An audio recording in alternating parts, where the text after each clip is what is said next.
think it all happens in Silicon Valley. You thought wrong.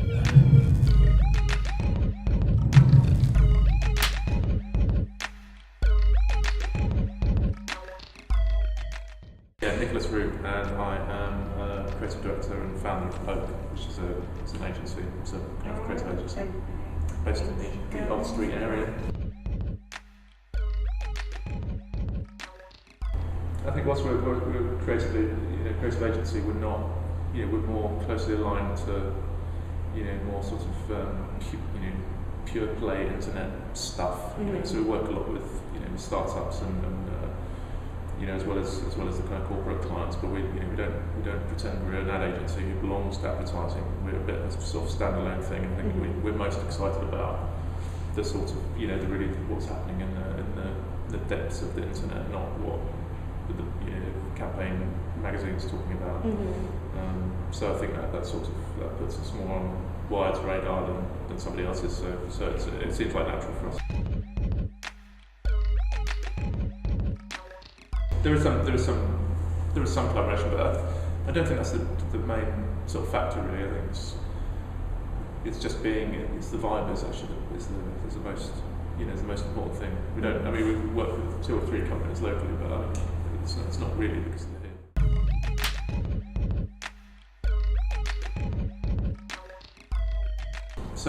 So yeah, I think we probably have to tighten up a bit. I mean, when we started just over 8 years ago actually, and in this really sort of awful moment after everything sort of crashed, and we built the business really opportunistically. So we kind of took whatever we could and made sense of it in the best way we could.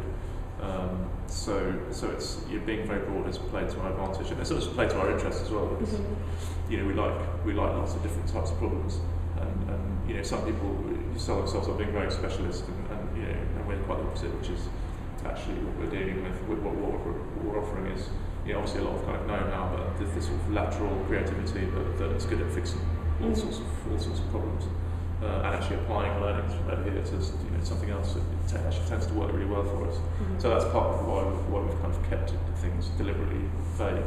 But at the same time, I'm conscious at the moment that now that suddenly for a lot of people the internet's become very, very important. There's lots of sort of nonsense flying around that's really not particularly useful for for telling our story, and so I think we probably in the fog, we probably have to shape it a little bit and be a little bit more sort of articulate about what we're actually about. As I worry a bit that people miss big chunks of actually what the Poke offer is. You've either got precedents that already exist, or you have to make it up. And we've never felt like the precedents exist to model ourselves on. I mean, that's a bit of a bit of ad agency, a bit of sort of startup, a bit of IDEO, a bit of this, bit of that, and actually I don't think we're moving closer to I think a sort of definition, but it's not one that's easy to articulate, because again, it's not really the precedents don't really exist. It's something that's quite particular to us, something that we believe in, by the way, but so it's not the sort of arbitrary thing, but it is a bit of a so it's a lot easier when you model yourself on something that already exists, because you just say it's like that, but we're kind of not. That's not our game, really.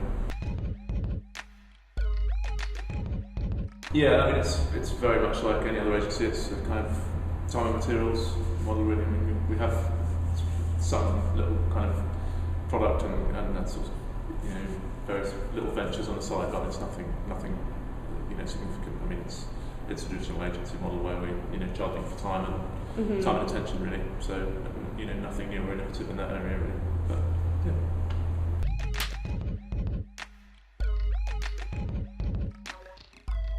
I think everything I've been involved with is I think when you run and you've started and closed a few places, you definitely you really understand what a business is when you've seen it rise, and when you've closed it again, as we all did actually.